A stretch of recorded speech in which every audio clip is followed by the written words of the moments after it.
After having the massive pleasure of reviewing the Kirk Hammet 2 neck-through body custom shop and the gorgeous vintage distressed, I want to show you a Kirk Hammett signature that it's more affordable, but I think it's definitely just as interesting, if not even more. The KH-2 White Zombie, featuring this beautiful art on the top. In this video, I'm not just gonna demonstrate the White Zombie, I'm gonna tell you everything about the art and the people featured on it.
I'm gonna talk about three aspects of this guitar: the specs, the art, and the people featured in the art itself.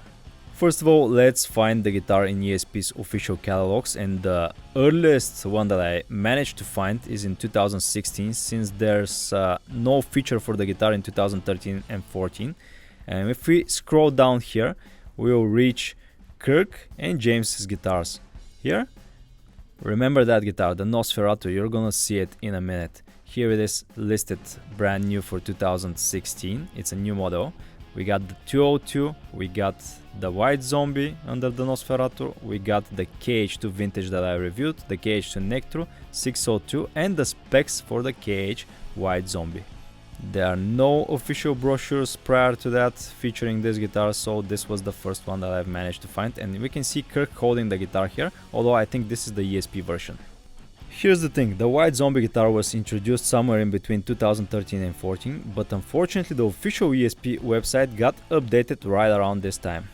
So I'm showing you the listing from 2014 and 15, where the guitar is first featured with the specs and the follows, like that, and it officially retailed for $999, cut down from $1,500, which is the price right now, actually $1,500.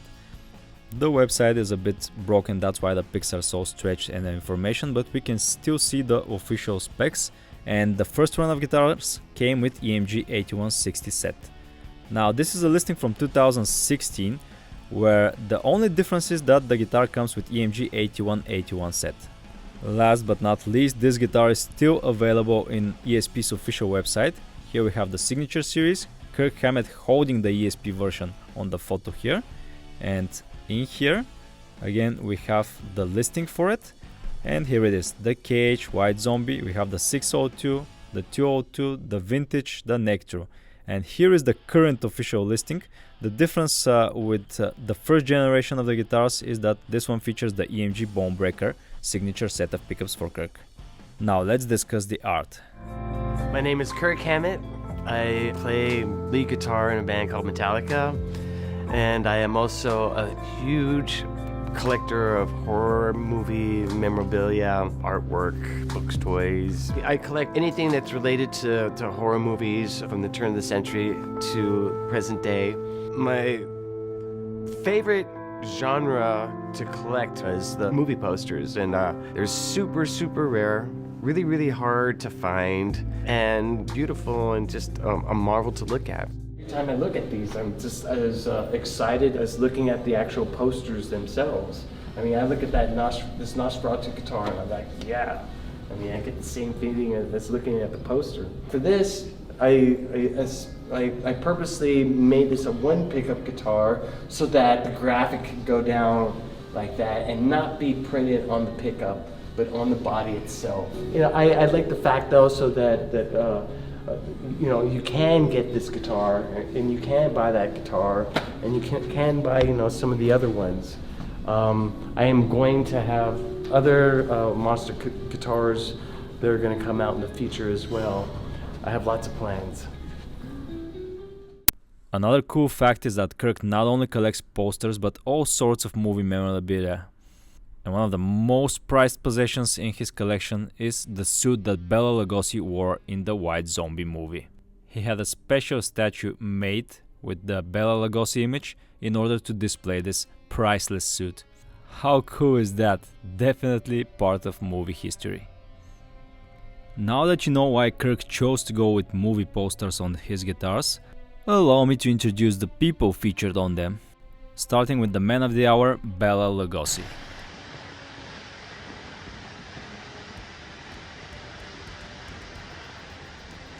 I am Dracula. The spider spinning his web for the unwary fly. The blood is the life, Mr. Renfield. I hope you will find this comfortable. Thanks. It looks very inviting. Ouch.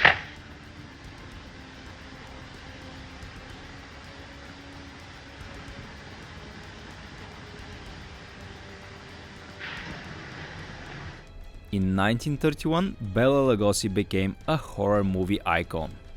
His chilling performance in the movie adaptation of Bram Stoker's novel gave him a world notoriety. If you want to know more about Bela Lugosi's fascinating story, you can check out the official website made by his son. I've watched a 2-hour documentary and I can tell you it's a fascinating story, worth reading. In the official website you can also find the licensed brands. You can imagine that there are a lot of posters, t-shirts, toys by Funko Pop and ESP guitars, of course. After watching the documentary of how one of the most famous horror movies and characters ever came to life thanks to Bela Lugosi's amazing acting, I can definitely understand Kirk Hammet's fascination with him. If you check out Lugosi's bio, you will find out that he was Hungarian. Although, if you look up Lugos, his home city, in Google Maps, you will find that it's located in current-day Romania. So his thick accent is no coincidence. They got a Romanian actor to play Dracula. How cool is that? Bela was more than just an actor though, he used to obsess about the roles he played. Only a year later, he starred in another cult classic, White Zombie.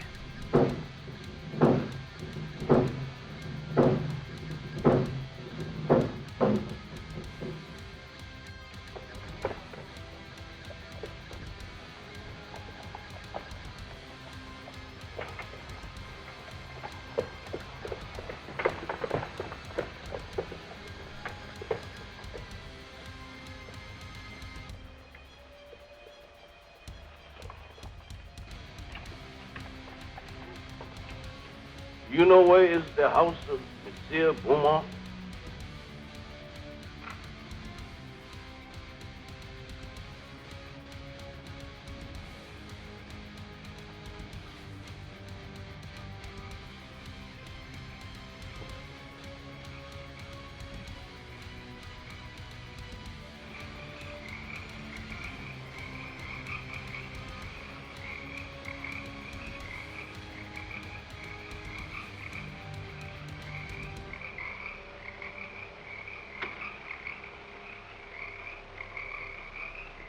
Yet another cult character that accents Bela Lugosi's death stare.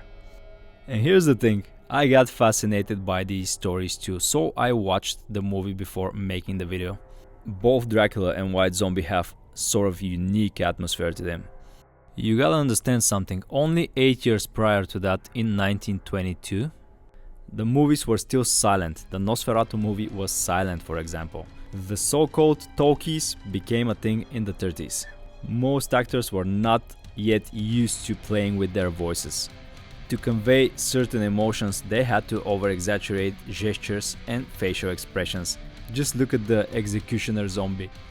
If you're used to watching new cinema, the new movies, new horror movies in particular, you'll notice that these old classics had aged.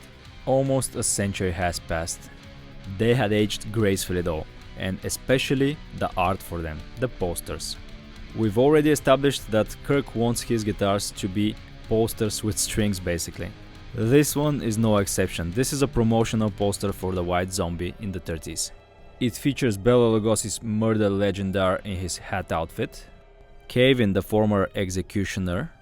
He's carrying Madeline, the lead actress, in this poster. I'm not sure I've witnessed this scene in the movie, maybe it's just for the promotional posters. Also present are Robert Fraser as Charles Belmont, John Heron as Neil Parker, and Match Bellamy as Madeline Short Parker, tangled in their love triangle. I'm surprised by the fingerboard design though. Maybe they could have went with zombies, but they chose spiders and bat instead, which goes better with Bela Lugosi's Dracula, his previous movie. Nevertheless, it's a cool combination and they look amazing in person. The 12th fret is especially cool, and whenever you see it, you immediately know that this is the White Zombie guitar for Kirk Hammett. I love that the headstock features the death stare of murder legendary. You can immediately recognize these yellow eyes. And here's the thing, the original movie was black and white, the colorized version and the posters gave the color of the guitar. Which brings me to the point. This exact guitar sparked my interest in old horror movies. During my research for it, I got fascinated by Bela Lugosi's story. I would call that a win, and maybe what Kirk intended for this guitar to do. After all, it's not just a cool art on a guitar, it is the soul of the 7th art captured on a musical instrument. This guitar also came to me at the perfect time, right after I just saw the new Nosferatu movie by director Robert Eggers.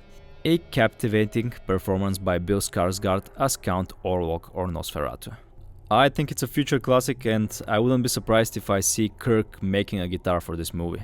Now you know everything about the art and why it's featured on this guitar, it's time to check out the specs in person.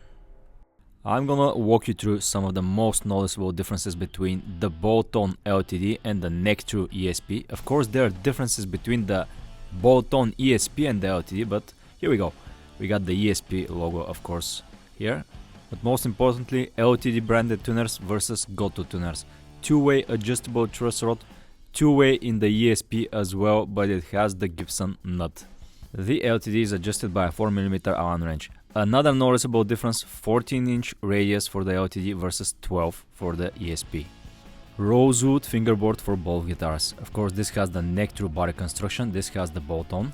Both feature the KH body with different layouts. We have neck volume, bridge volume, master tone versus master volume, master tone. A Floyd Rose bridge on both guitars, but this should be the 1000 series, this has the original Floyd Rose. Another noticeable difference on top is the slope for the forearm comfort. It's much sharper with a pronounced edge on the ESP top, it's rounded off on the LTD. And I think that's purely cosmetic in order to not distort the beautiful image of Bela Lugosi. The bow-tone construction for the LTD means that the fingerboard is slightly raised above the body, which results in a much lower pickup ring as well. That's why it cracked, it's thin. Most LTDs have the bow-tone construction and the finished neck. It's 3-piece maple, but as you can see it has black paint on it. The neck-through body is 3-piece, it's not finished. I also had the bow-tone KH2. It was with the bow-tone construction and unfinished neck. The LTDs are always like that. Some prototypes are not, but usually they are like that. Both guitars feature a volute, and I think the belly colorway on the LTD is deeper than the ESP. Yep, you can notice it. Buying the LTD means that you have money left for food, so a bigger belly colorway I guess. No battery tray for this older 2012 version of the KH2 neck-through body. The battery is in here, and I don't like the cover on the neck-through body for the springs. I can adjust them here on the LTD, which is much more convenient. I'm gonna take care of the White Zombie with some fine fret polish and F1 fingerboard oil. Essentially, this is the 602 KH, but with some cool graphics on the headstock, different inlays, beautiful top with the White Zombie poster and different layout for the controls, so it's different enough. Checking what's under the bridge pickup, some shielding paint, the quick connect plug, and no ground wire. The ESPs usually have ground wires here. We have the original EMG 81 pickup. It was made in late 2013, so I assume that's when the production of these guitars started. I'm not gonna take out the EMG 60 in the neck position since it features a very thin pickup ring which has cracked. Remember guys, don't over tighten these screws, although I think this happened from the factory. I don't think my friend ever removed this pickup. You see, the bridge pickup already has a thin pickup ring. This is ridiculously thin. The bridge position, the EMG 81, is at 17.06 k ohms. Switching over to the EMG 60 in the neck, 17.7, about the same. And middle position, 17.06, weird reading. This is the master volume, which will stop the signal. And I like how they included fewer controls not to obscure the beautiful art on the top. A good enough Floyd Rose 1000 bridge, unlike the original Floyd Rose for the ESP, still features the same screw-on handle and it works just fine. I love how the movie poster transferred to this guitar with minimal editing. Looks awesome on here. This guitar has a bolt-on neck construction unlike the neck through body over there. So we have a bolt-on here. We have a 3-piece maple neck that has finish on it, but what you may have not noticed is that it also has black binding for the fingerboard. 24 extra jumbo frets, no stainless steel for this older model of course, I'm not sure about the new ones. Beautiful spider inlays, well selected material, and the 12th fret features this bat in flight. Also, I forgot to mention that the 2025 model has a Macassar ebony fingerboard opposed to this rosewood. Locking nut for the Floyd Rose, here are the blocks and the bolts for them, the truss rod cover. 2-ply with a single screw, Murder Legendary's dead stare with the yellow eyes and the logo in quotation marks to resemble the White Zombie title. Kirk's initials in green, and this is the compartment for the truss rod nut. The nut is a little under 42mm wide or 1.63 inch. The 5th fret is at 46.5mm or 1.83 inch. The 12th fret is at 51.7mm or 2.03 inches. Thickness at the 1st fret 19.7 or 0.77. It's relatively thin even though it has a volute. Thickness at the 5th fret 20.9mm or 0.82 inch. And it gets a bit thicker at the 12th fret, definitely thicker than the neck through body which was around 20-21. Still comfortable though. This is the thin U neck profile. The neck through body and the vintage feature the ultra thin U. The LTD has a slightly thicker neck, probably because of the black paint and to have more neck stability.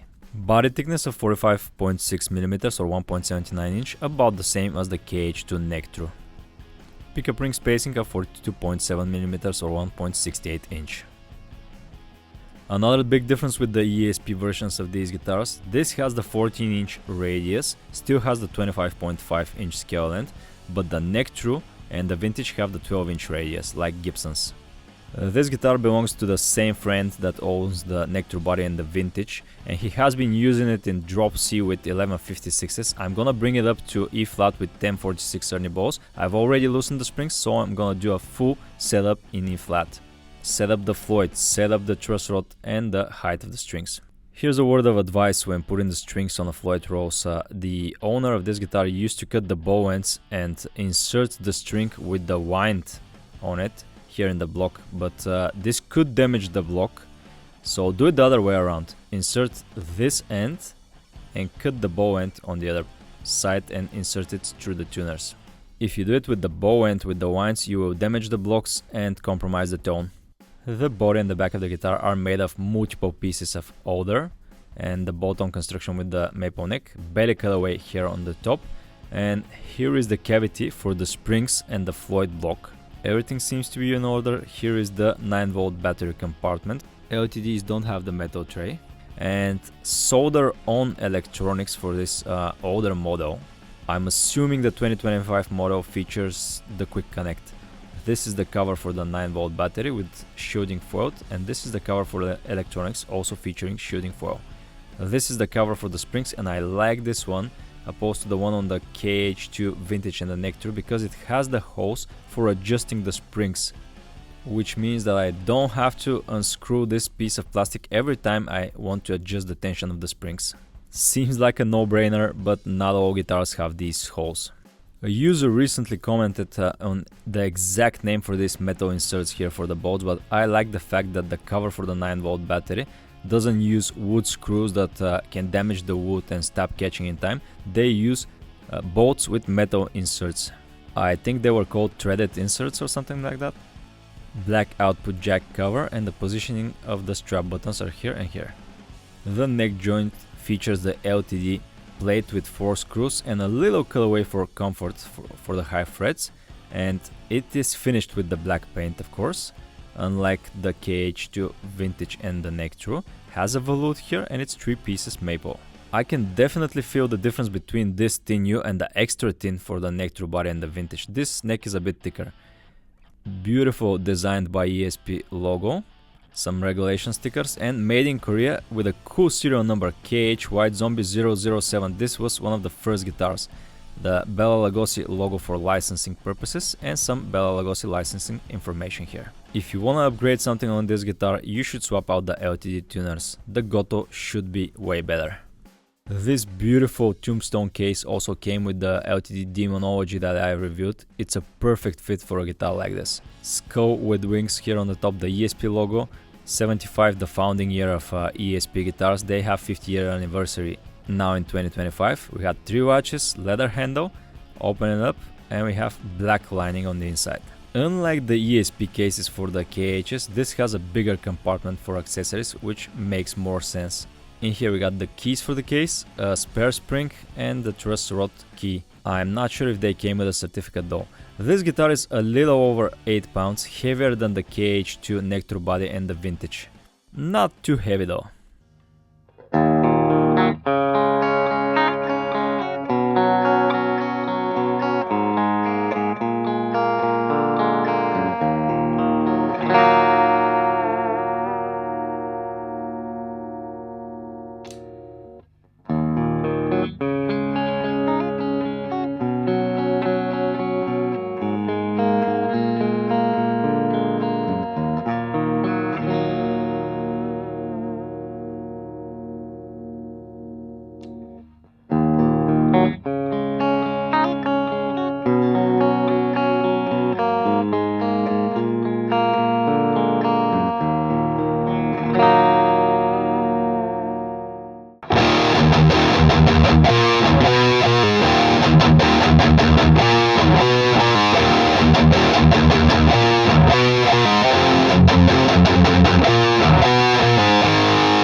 Here's the thing, obviously Kirk Hammet is a massive nerd who is lucky enough to be able to afford his collection.